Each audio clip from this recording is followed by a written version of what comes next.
Duta Bahasa Inovasi bagi negeri. Salam literasi.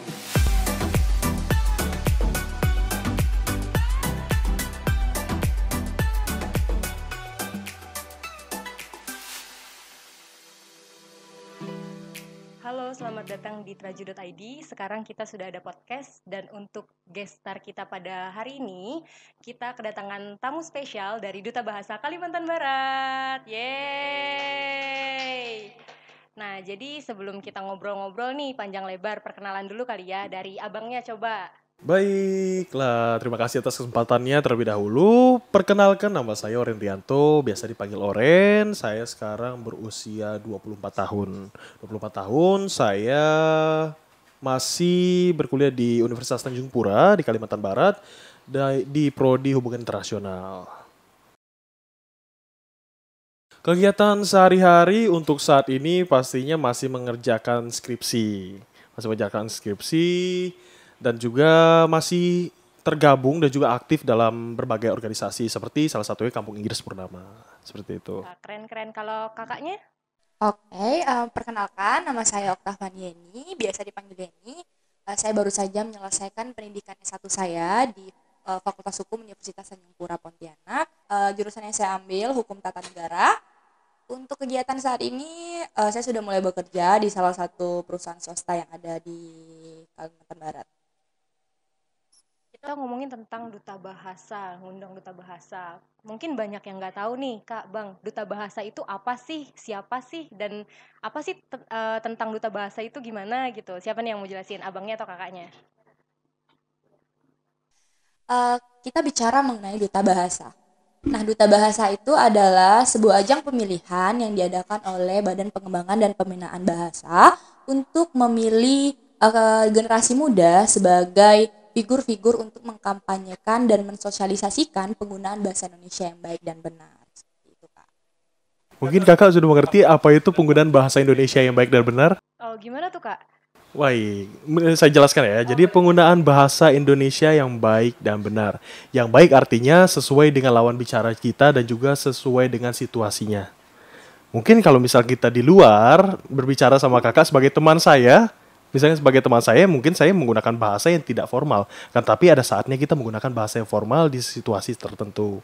Dan bahasa Indonesia yang benar itu seperti apa, Kak? Kalau bahasa Indonesia yang benar berarti sesuai dengan ejaan tatanya gitu ya?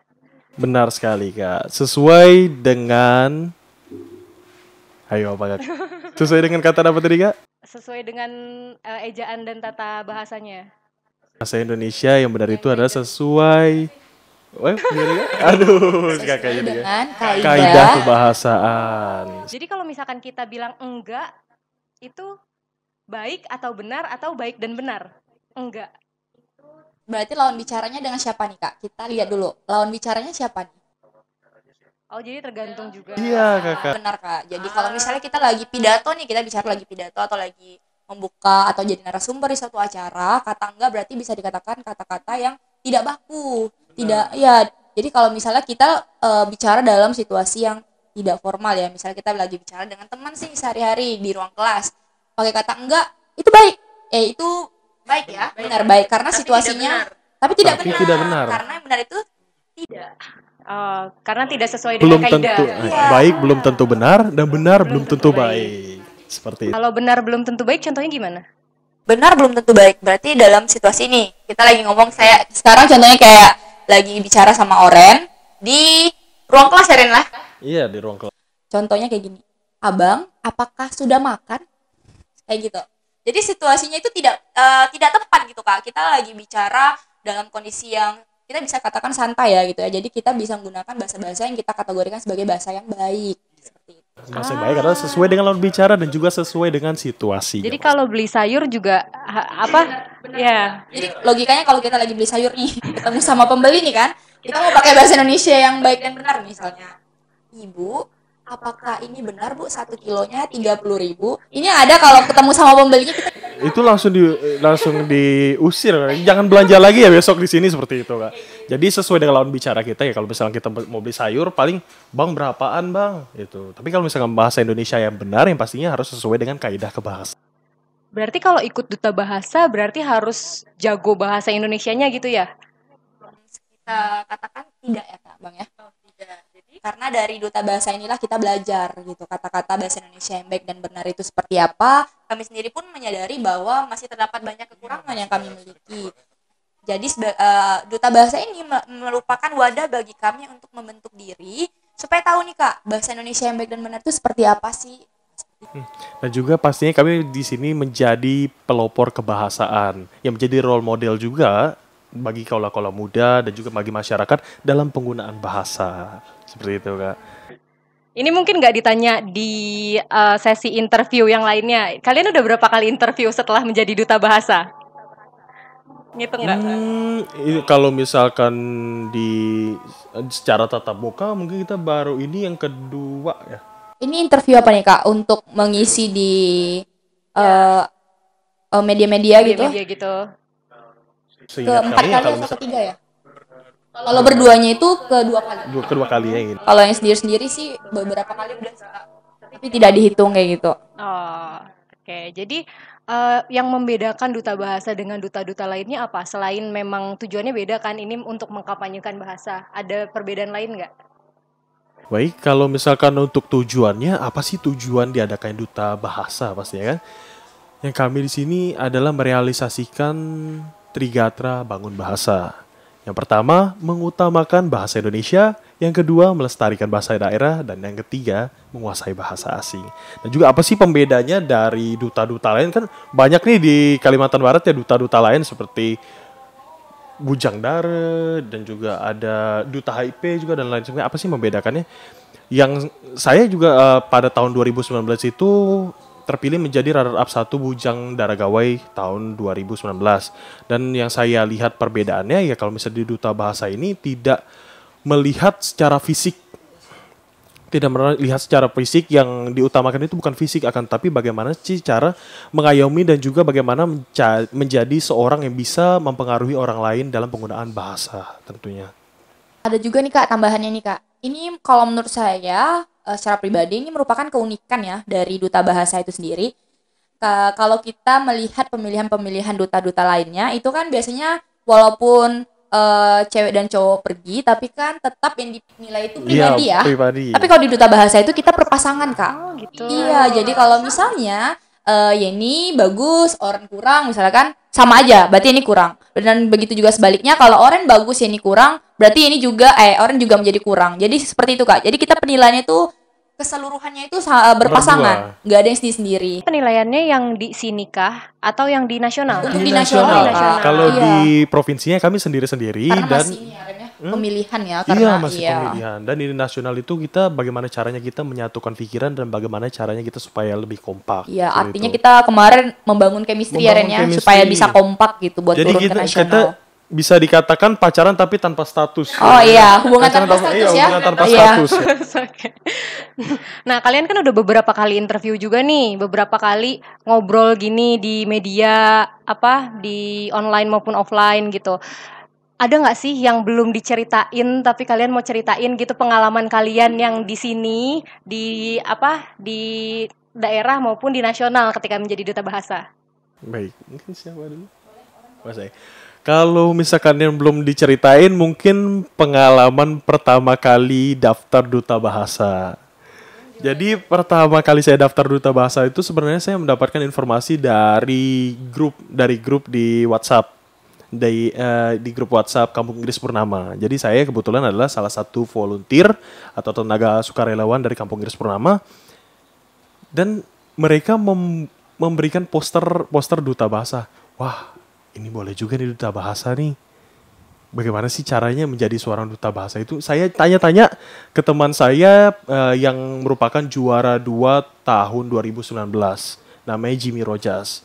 Bagaimana sih? Dan juga di Kampung Inggris Purnama itu banyak juga teman-teman yang ingin mendaftar di ajang tersebut.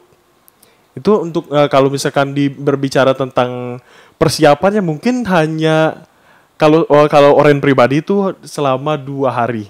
H-2 daftar. H-2 Jadi daftarnya atau persiapannya? Persiapan maksud saya. Persiapan kalau daftarnya kan kita sudah Sama ya, sama Hamin satu saya daftarnya. Jadi Hamin 2 itu sebisa mungkin mengejar syarat-syarat administrasi nih Kak. Administrasi dari mulai pembuatan esai dan juga proposal krida dan juga persiapan diri sendiri pastinya. Bagaimana sih caranya menghadapi orang banyak dan juga bagaimana sih caranya kita membangun citra diri menjadi lebih baik di depan juri supaya bisa terpilih seperti itu Kak. Uniknya nih Kak, uniknya saya dan Oren itu sama Kak. Jadi kita itu bisa dikatakan mendaftar tanpa persiapan yang matang. Jadi istilahnya ketika dapat informasi itu sama tadi, 2 hari sebelum penutupan pendaftaran. Jadi ini juga tahunya itu pas kalau nggak salah kita akhir bulan ya Ren ya, akhir bulan. Kemudian pas baca ada poster yang disebarkan, kemudian ya udah coba daftar aja deh. Jadi dalam sehari itu membuat krida, membuat esai, kemudian melengkapi semua berkas-berkas yang diperlukan untuk persyaratan administrasinya Kak. Jadi kalau untuk persiapan-persiapan lain itu memang seiring berjalannya waktu aja nih.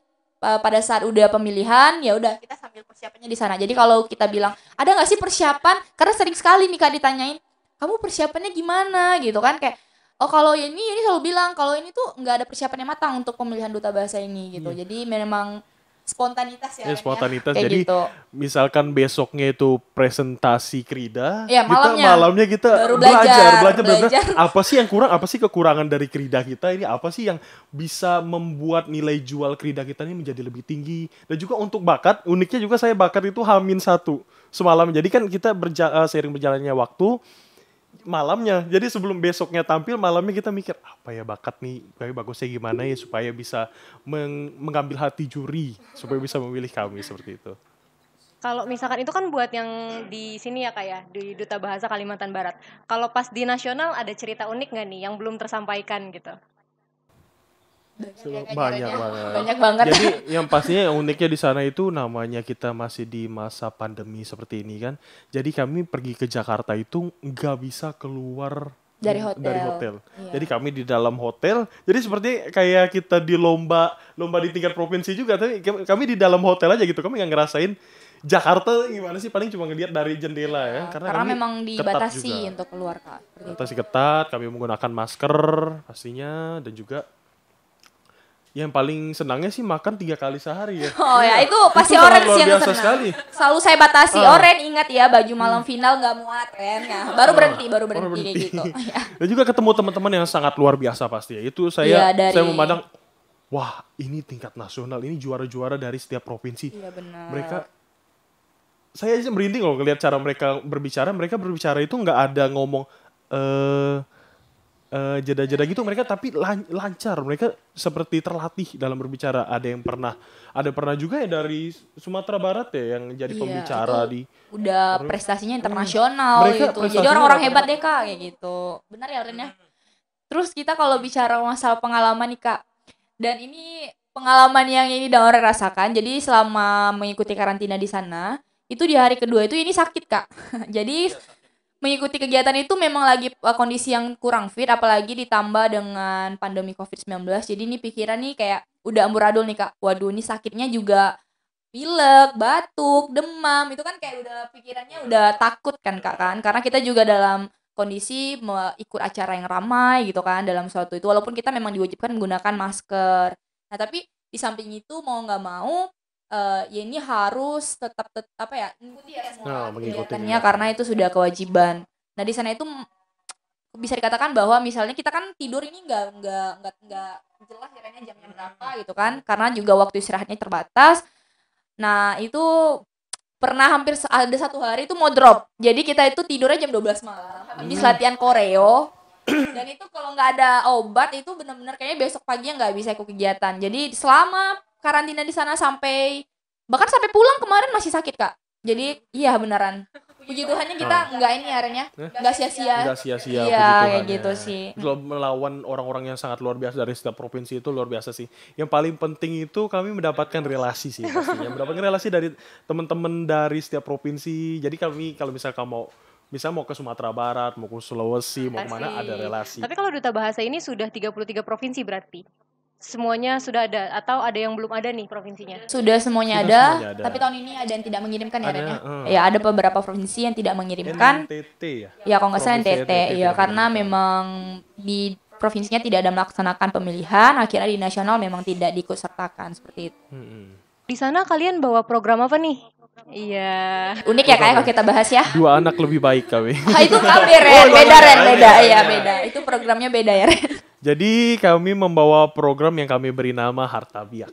Oke, ceritain dikit dong Harta Biak. Jadi biak itu menurut kalau misalkan bahasa Kalimantan Barat atau bahasa Pontianak itu artinya paling budak-budak ya, atau teman-teman kan kalau bisa biak. Biak mana katanya kalau bisa dari Pontianak. Tapi kalau menurut Kamus Besar Bahasa Indonesia, biak itu memiliki makna bertumbuh atau berkembang. Jadi harta biak kami definisikan sebagai harta yang bertumbuh atau berkembang melalui perubahan zaman. Siapa dia? Kaula muda. Jadi apa nih Kak bentuknya? Jadi Aplikasi kah? bentuknya itu laman. Oh, laman. Kakak tahu laman itu apa? Laman bahasa Inggrisnya page gitu. Kayak www.bla. Website, ya. Laman itu website. Jadi kami di sini menampung tulisan-tulisan dari segala lapisan masyarakat. Jadi siapapun yang mau menulis tanpa terpengaruh oleh kaidah kebahasaan. Karena di situ nanti kami juga ada tim editor, biasa disebut Tim redaktur. Gitu Kak, ya. Dan juga kami bergabung dengan komunitas-komunitas yang bergerak terhadap peningkatan kapasitas anak. Seperti Katulis Sewa Mengabdi ya ini ya. Iya, benar. Kami juga datang ke suatu desa yang terpencil yang bernama Desa Mega Timur. Iya, benar. Desa Mega Timur. Jadi karena kita juga mengadakan kerjasama dengan komunitas-komunitas. Nah, di sana itu menurut kami tepat nih bagi Duta Bahasa untuk mengajar anak-anak di sana untuk meningkatkan kemampuan mereka dalam menulis sebuah karya, Kak. Jadi alur dalam mengirimkan karya di laman Harta Biak ini, kami pertama melakukan pengajaran ya, Bang ya, ke satu desa yang kami sebut sebagai Desa Mega Timur. Ini Desa Mega Timur ini dia itu masih sebenarnya berada di pusat kota, Kak, sebenarnya. Tapi kita bisa katakan desa karena ke sana itu sinyal yang susah, kemudian akses jalan yang masih kurang baik. Jadi istilahnya di tengah-tengah kota masih ada desa gitu. Kota masih ada desa. Iya, jadi di sana juga masih kurangnya fasilitas untuk anak-anak dalam belajar. Kemudian apalagi ditambah dengan pandemi COVID-19 ini kan, Kak. Jadi mereka sulit nih untuk mendapatkan pembelajaran secara daring. Jadi kami ingin menjadi salah satu kaula muda ya yang turut serta untuk mengajar anak-anak di sana. Nah, kemarin juga kita sudah mendapatkan tulisan nih Kak dari mereka. Ada yang membuat puisi, ada yang membuat pantun, ada yang membuat cerita pendek ya. Iya, jadi mereka sudah membuat sebuah karya yang mereka tuliskan sendiri, Kak. Jadi tulisan-tulisan mereka kita publikasikan di laman Harta Biak seperti itu. Terus ada uniknya lagi, Loren. Yang kalau di laman Harta Biak itu tidak menggunakan satu bahasa saja, Kak. Jadi kita juga bisa menggunakan bahasa daerah, bahasa asing. Iya, seperti itu. Jadi mungkin kalau misalnya kakak mau menulis karyanya, kakak bisa hubungin kami. Oh, jadi ini terbuka juga untuk umum ya, untuk Iya, semua ya? seluruh lapisan masyarakat. Ada batasan nggak, misalkan hanya Pontianak atau hanya Kalimantan Barat atau se-Indonesia? Se-Indonesia, Kak. Siapa? Dan yang nulis juga udah ada yang dari luar Kalimantan Barat, Kak. Udah ada beberapa penulis dari Jogja, dari Padang bahkan Kak ada, Kak. Dari Jakarta. Jadi tidak hanya di Kalimantan Barat saja yang menulis gitu. Kaula-kaula muda yang berada di luar Kalimantan Barat juga sudah berpartisipasi untuk menulis di laman Harta Biak seperti. Ini jenis tulisannya semuakah ditampung atau memang diklasifikasikan hanya puisi, hanya cerita pendek, hanya cerita bersambung ini gitu? Kalau tulisannya itu pastinya kami klarifikasikan, Kak. Kami masukkan Klasifikasikan. Jadi ada yang dimasukkan di dalam cerpen, ada yang dimasukkan pantun dan lain sebagainya. Yang pastinya tulisannya ini sesuai apa yang gemari. Apa yang digemari. Iya, benar. Jadi kami di sini meningkatkan literasi baca tulis masyarakat dengan apa yang mereka gemari, bukan apa yang mereka paksakan. Jadi kan banyak juga nih kaula muda dan juga mungkin anak-anak yang menulis tapi karena terpaksa. Contoh nih Kak, misalnya Kakak nih suka tentang memasak gitu loh, memasak. Tapi karena misalnya jurusan Kakak kuliah itu tidak ini nih Kak, tidak ada hubungannya dengan memasak. Tapi sebenarnya Kakak tidak perlu berpikir, aku harus nulis sesuai dengan jurusan aku. Enggak, jadi Kakak bebas nih mau nulis memasak apapun itu, yang penting Kakak suka gitu. Nah, dan Kakak bisa tuangkan itu dalam bentuk puisi, dalam bentuk cerpen, dalam bentuk syair. Nah, itu nanti boleh Kakak kirimkan. Kita ada ini ya formulir yang di laman Harta Biak, Kakak tinggal klik, itu nanti ada nih prosedurnya bagaimana cara mengirimkan karya. Dan tenang saja Kak, Harta Biak itu punya keunikan bahwa kami tidak menolak karya. Jadi kalau kita pasti iya benar pasti kita publikasikan, tapi dengan catatan nantinya akan masuk ke tim redaktur terlebih dahulu. Nah, tim redaktur inilah nanti akan melihat nih kira-kira ada nggak sih yang perlu diperbaiki. Kalau lah ada yang perlu diperbaiki dan itu perlu diperbaiki oleh penulis, maka kami kembalikan dulu kepada penulisnya untuk diperbaiki, Kak. Nah, setelah mereka perbaiki, mereka kirimkan lagi ke kami, dicek lagi, oh sudah oke nih, sudah bisa dipublikasikan, ya udah kami publikasikan. Seperti itu, Kak. Karena takutnya juga ada konten-konten yang negatif mungkin yang dituliskan dalam tulisan tersebut. Jadi kalau kami itu menerima segala tulisan tapi kami cek terlebih dahulu. Jadi kalau misalkan tidak sesuai, misalkan mengandung konten-konten negatif, kami kembalikan lagi untuk diperbaiki oleh penulis tersebut. Iya, artinya kita saring dulu, Kak, Iya, nih, kita tulisan-tulisannya gitu. Jadi tidak langsung kami publikasikan saja nih dari penulisnya, tetap akan ada melalui proses editing terlebih Iya, dahulu editing. seperti itu, Kak. Kakak boleh nanti cek di Instagramnya Duta Bahasa Kalimantan Barat, Kak? Instagramnya ada lagi nggak? Ada apa menggabung dengan itu Duta Bahasa Kalimantan Barat? Kalau mau langsung cek lamannya juga bisa, Kak. Klik aja tuh Harta Biak titik Web web ya. web.id. kayak gitu, Kak. Hartabiak.web.id. Iya, benar kayak gitu. Juga nanti kakak kalau misalkan mau menulis, nanti kami bisa membuatkan kakak poster untuk dipajangkan di Instagram. Jadi ada teman-teman mungkin kakak tertarik untuk membagikan poster tersebut di Instagram kakak, dan juga nanti Bisa dibagikan ke kanal lain juga ya.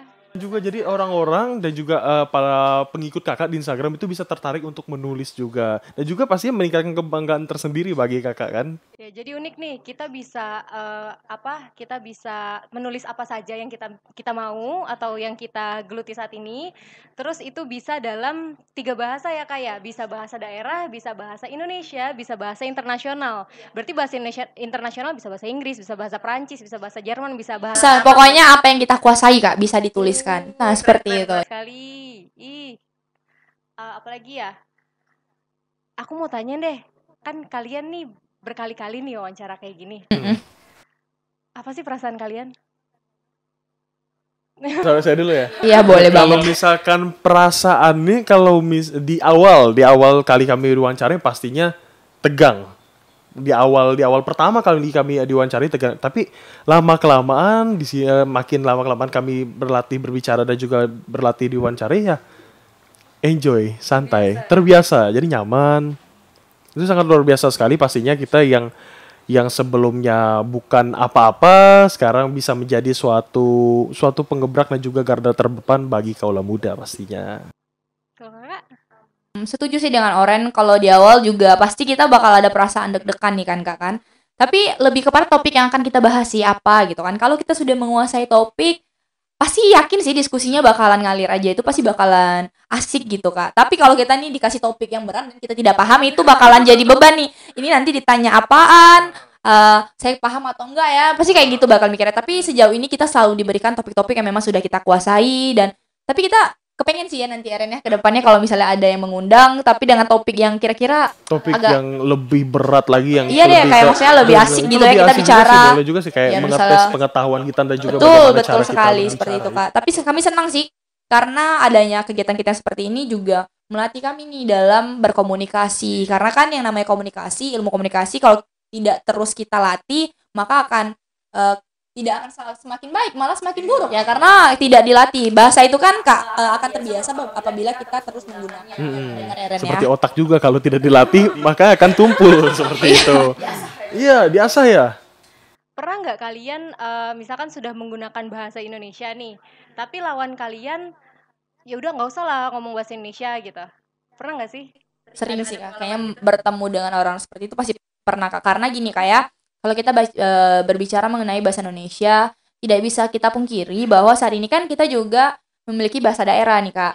Apalagi kalau kita bertemu dengan teman-teman yang sedaerah. Terus dia udah buka nih percakapan menggunakan bahasa daerah, tiba-tiba kita balas dengan bahasa Indonesia, pasti dia bakalan gini dong.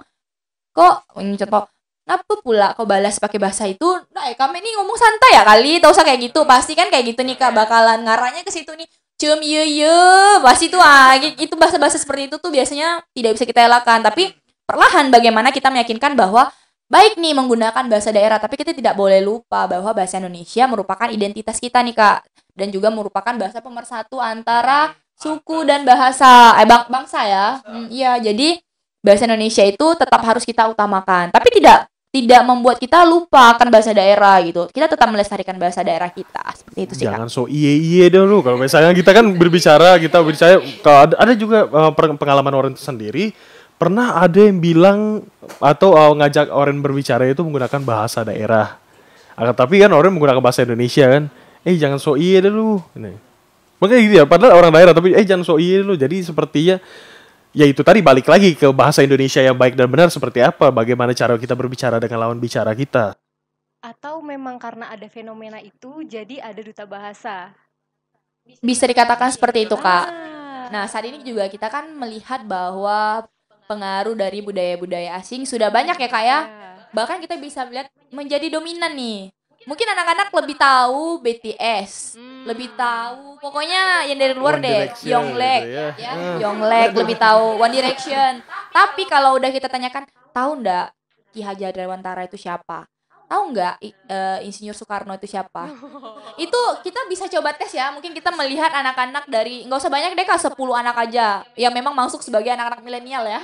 Nggak tahu nih Kak, tahu apa enggak? Mungkin kalau ditanya yang ini nih, apa sih yang terbaru itu yang semongko itu Ren? Tahu nggak? Tarik sis semongko. Tarik sis Itu mereka semongko. tahu, tapi- Itu kayaknya lebih lebih hafal daripada peribahasa Indonesia.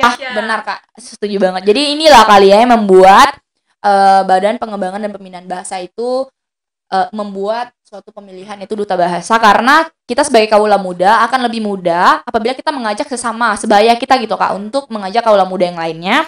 Jadi seperti kita lihat di penggunaan bahasa di ruang publik, masih banyak juga salah satu instansi yang menggunakan bahasa asing nih Kak. Dan juga banyak juga perusahaan-perusahaan seperti TIT gitu ya. Seperti misalkan toko-toko kopi dan juga tempat-tempat kafe-kafe dan lain sebagainya itu menggunakan bahasa asing sebagai bahasa utama mereka. Mungkin kalau misalkan dilihat dari namanya ya mungkin keren. Bahasa bagus. asing keren. Lama-lamaannya itu akan menggerus bahasa Indonesia dan orang-orang terutama masyarakat kita akan beranggapan bahwa bahasa Indonesia itu bukan bahasa yang keren, dan lama-kelamaan bahasa Indonesia akan hilang tergantikan oleh bahasa asing. Itu yang akan Padahal kayak gitu. kita sudah tahu bahwa bahasa Indonesia itu sudah diwajibkan penggunaannya di Undang-Undang Bahasa itu nomor 24 tahun 2009 Kak, tentang bendera, bahasa, dan lambang negara serta lagu kebangsaan. Betul. Nah itu sudah disampaikan bahwa bahasa Indonesia itu wajib digunakan dalam ruang publik. Nah baik itu pidato kenegaraan juga Kak. Jadi ada beberapa memang kita diwajibkan menggunakan bahasa Indonesia. Tapi nyatanya aturan yang ada di undang-undang itu tidak diindahkan oleh masyarakat. Nah ini yang menjadi PR kita bersama. Bagaimana nih Kak dengan adanya aturan hukum yang sudah dibuat oleh pemerintah, namun masyarakat sadar gitu loh akan penggunaan bahasa Indonesia itu sendiri. Tapi kan saat ini kita lihat belum sadar nih Kak, bahkan sudah ada kebijakan dari Balai Bahasa ya untuk menyurati beberapa instansi dan juga perusahaan yang ada di Kalimantan Barat khususnya kita berbicara. Namun tidak direspon gitu ya, tidak diindahkan oleh perusahaan tersebut. Namun kan sebagai Balai Bahasa kan tidak ada aturan yang memberikan sanksi, kita juga tidak bisa melakukan apa-apa seperti itu sih Kak. Jadi di undang-undangnya juga tidak ada sanksi. Tidak ada sanksi, hanya ada kewajiban seperti itu Kak. Keren. Nah, kalian kan udah pemilihan di sini juga di Kalimantan Barat, terus udah di nasional juga. Sekarang kalian udah balik lagi ke sini. Boleh tanya nggak? Kalian mau ngapain sih udah ini? Duta bahasa tuh mau ngapain gitu? Oke, spesifiknya ke duta bahasa Kak ya? Atau pribadi nih? Ke duta bahasanya dulu. Oke, kita sudah membuat beberapa program kerja Kak untuk di Duta Bahasa Kalimantan Baratnya. Nah, sudah ada beberapa yang sudah terjalankan dan juga ada beberapa program yang akan dijalankan nantinya. Satu di antara program yang menjadi rencana kami itu kemarin membuat gerakan cinta bahasa daerah. Nah, ini juga sedang dalam proses.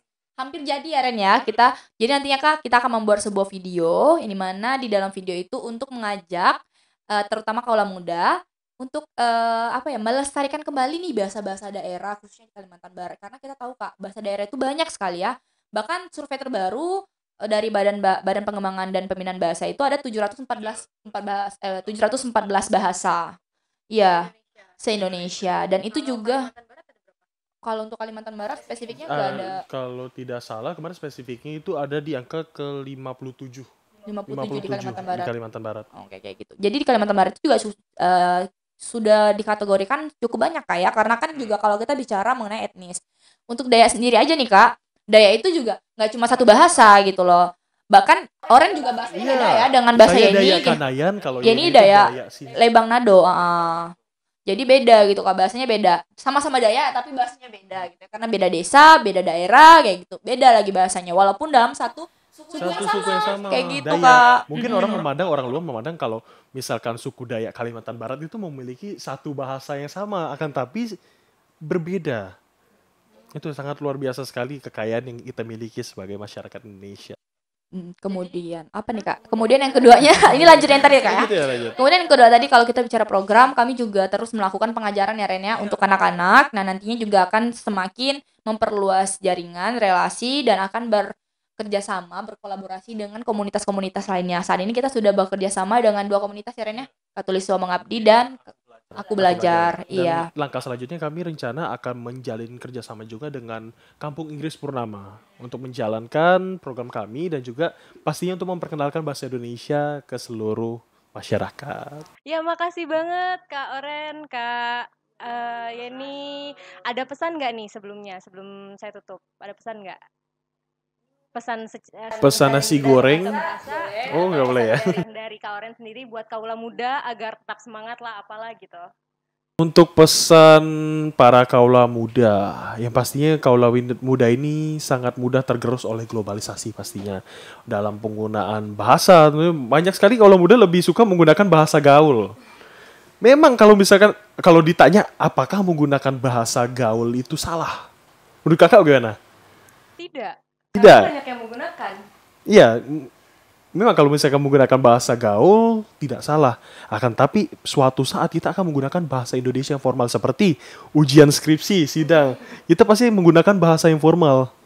Untuk itulah kita melatih bahasa kita, meskipun kita menggunakan bahasa gaul, kita tetap melatih bahasa dan juga kaidah kebahasaan kita sebagai masyarakat dan terutama kaula muda. Karena siapa yang akan menjadi generasi penerus nantinya kalau bukan kaula muda? Seperti itu. Ya, jangan melupakan bahasa Indonesia berarti ya untuk kaula muda. Dari Kak Yeni ada pesan? Kalau dari saya sendiri, saya berpesan untuk kaula muda bahwa selama pandemi COVID-19 ini jangan pernah jadikan ini sebagai masa-masa untuk tidak produktif. Karena saya yakin dan percaya bahwa pandemi ini bukanlah penghalang bagi kita untuk berinovasi, berkreasi, dan juga berprestasi. Karena juga saya pernah membaca satu buku, ini sangat bagus kayak bukunya, itu yang berjudul Masa Depan Dunia Setelah COVID-19. Nah, ini ditulis oleh Jason Senker. Banyak sekali ya pemikiran-pemikiran baru yang diberikan dalam buku ini. Jadi di samping kita misalnya melakukan aktivitas, jangan lupa membaca sih Kak, karena membaca itu jendela ilmu. Jadi dengan membaca, tanpa kita pergi ke tempat-tempat yang kita inginkan, kita tahu nih, oh kita sudah bisa membayangkan, oh di sana itu seperti ini ya. Jadi jangan pernah jadikan pandemi COVID-19 ini penghalang bagi kita untuk terus berkarya, berinovasi dan berkreasi seperti itu. Duta Bahasa Inovasi bagi negeri. Salam literasi. Terima kasih telah mendengarkan podcast kita kali ini. Jangan lupa untuk tetap mendengarkannya di traji.id.